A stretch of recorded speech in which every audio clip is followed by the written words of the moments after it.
What's the theme for the day? Anyone remembers? Choices, decisions. Today, keynote is not going to be your usual Toastmaster speech because it's a keynote. And in a keynote, you are supposed to work. So don't sit and relax because I'm going to come to you and ask you questions. But I can promise you this, that this is based on real research. This is just not another topic, it's a heavily researched topic of many, many years. And what I'm going to give you is some amount of empowerment. So are we ready to go in a journey? Yes or no? Yes. Thank you. So that brings me to my topic, which is how to make effective decisions. Every day when you wake up in the morning, you make a decision, right? Somebody was telling me about another bank. Somebody was telling me different aspects of making decisions. Yes? So we're going to move on. And here's a question for you. What do you think this number signifies?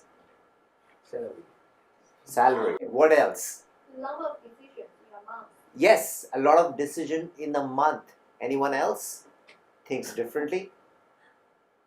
In a day. Yes! Give her a round of applause, all of you.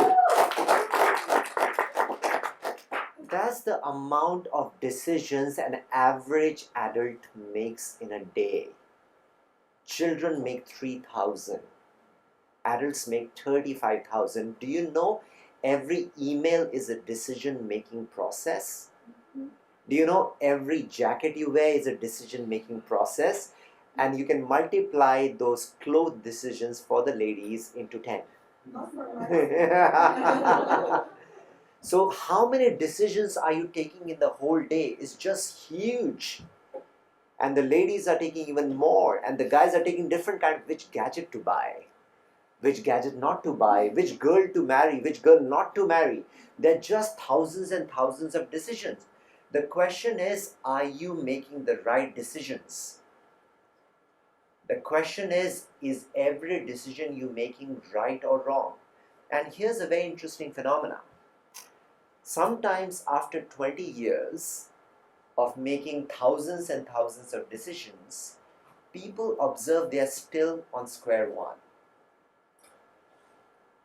That word square one means something. Every decision you make either puts you one step forward or takes you one step backward in life. And money is not a consequence because money comes and goes. But are you growing? Is your marriage going upwards or downwards?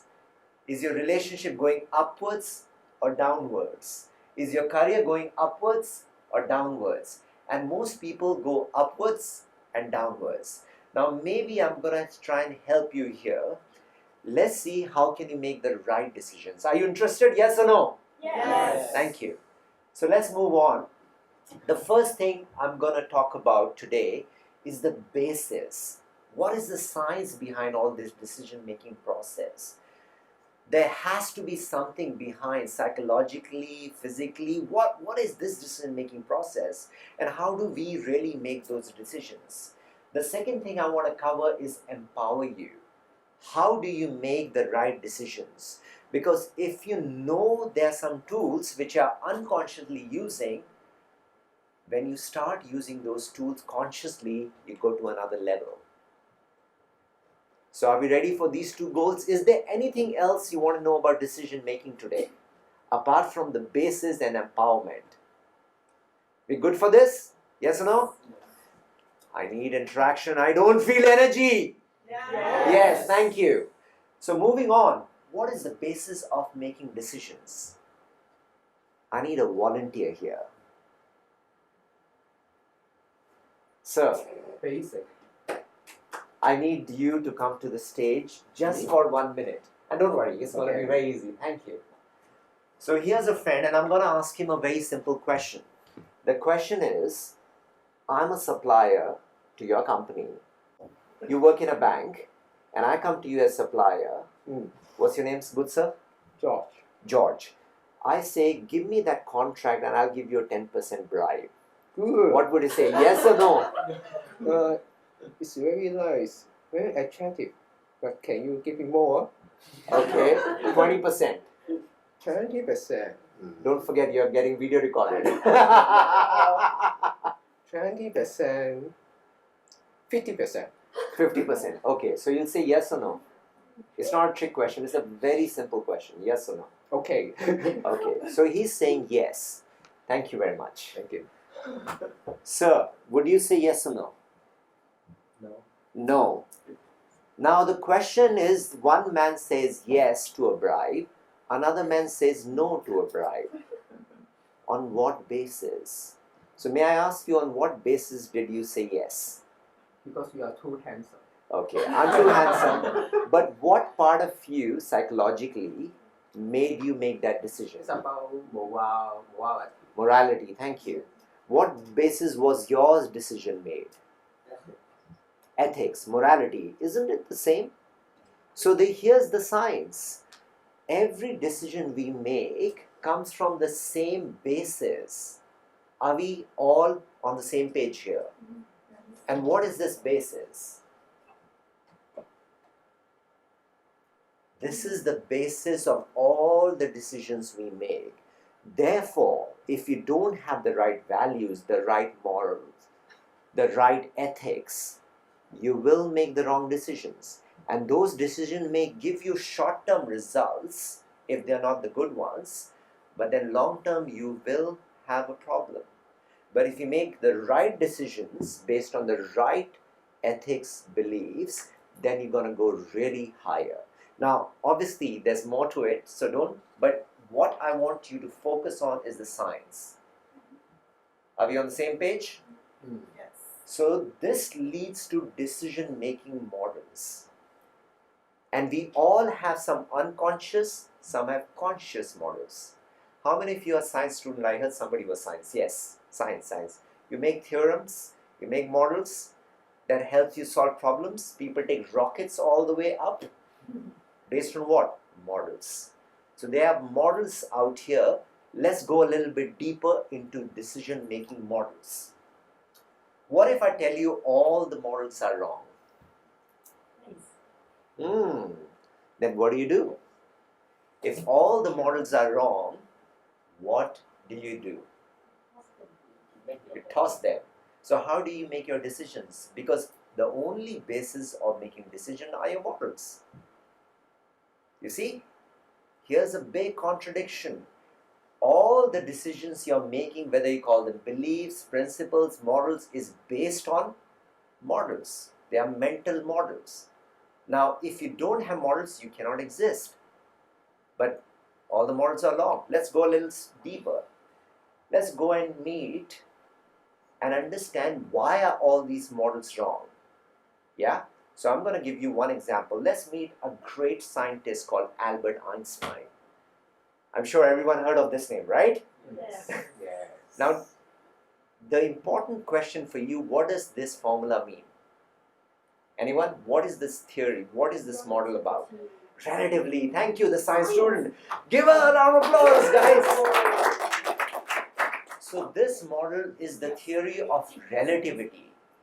Now we all know the theory of relativity is useful. It's a tongue twisting word.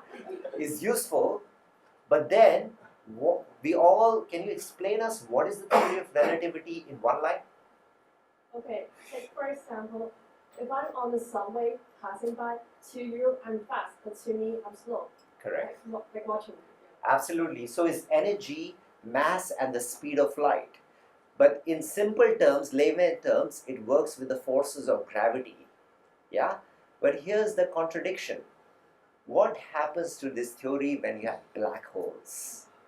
You heard of that space black holes? Whatever goes in never comes out. So there's a contradiction in the whole science of every model out there.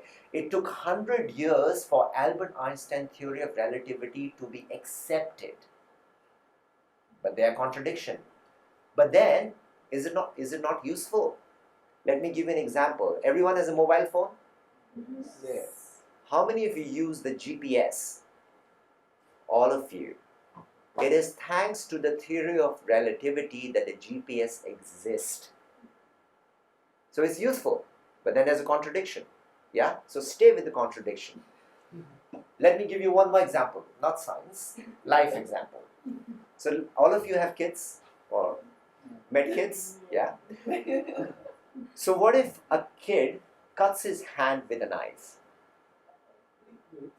He bleeds, but then he cries, and then he develops something more serious. Psychologically, he develops something called as a phobia.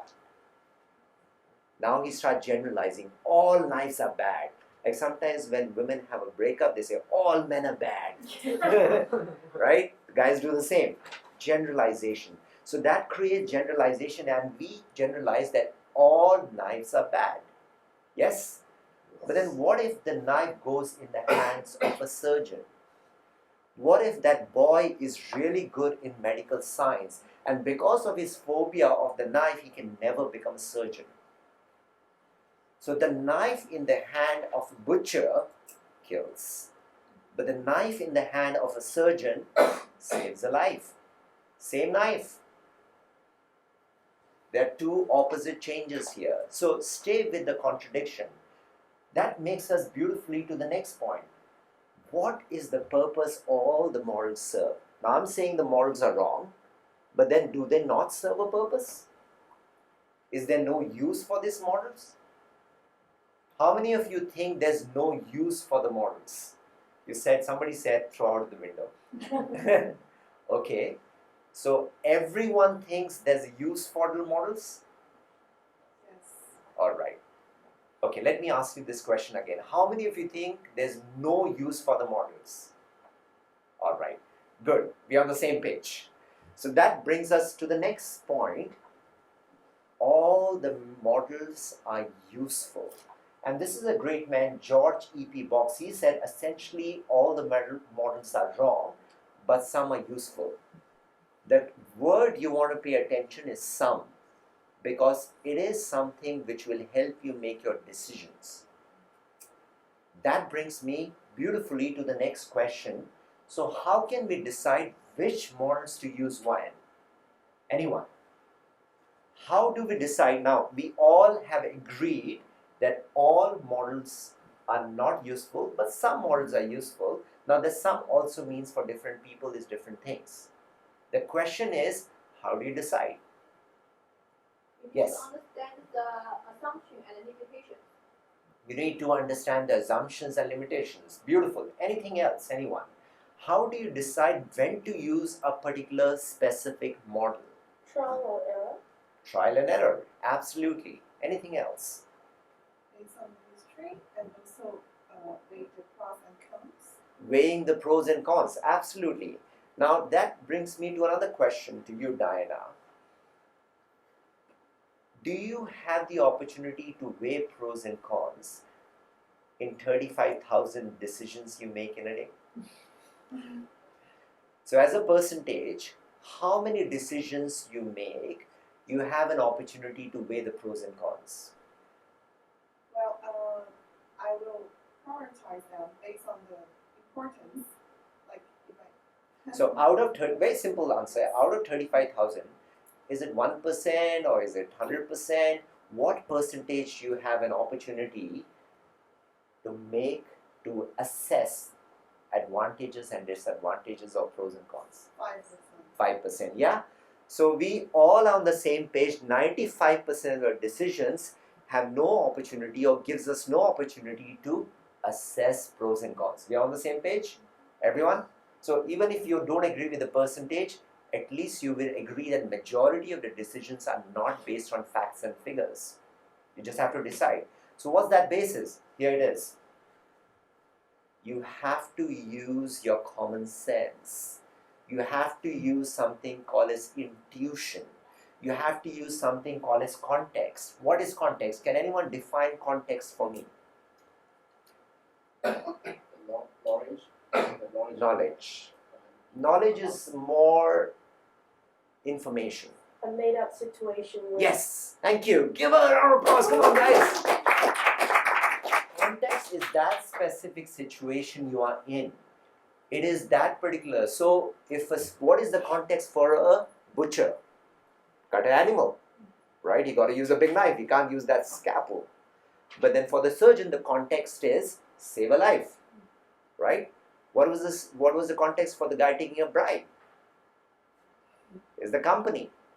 Is it good or is it bad for the company? That should help you take a decision. Common sense, which is not so common. You have to really see, does it make sense?